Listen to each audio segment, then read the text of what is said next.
Oxalis are a great South African plant.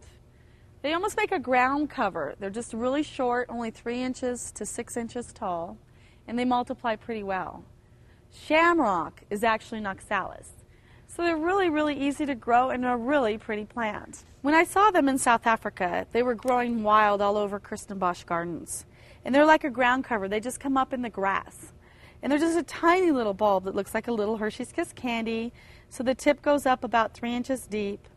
And as much sun as you can give them. They'll do a little bit of shade as well. But they're a beautiful pink flower, and this variety has gorgeous green foliage with a little bit of burgundy on the foliage.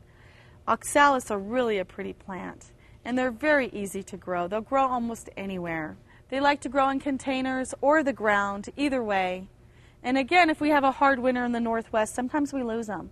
But they're inexpensive, so I've gotten to the point, if I'm only losing them 1 in 10 years, oh well, I can always replace them. And I enjoy them so much that they're just an easy South African plant to grow. Next, we'll talk about a South African plant that you have to have, Spiraxis.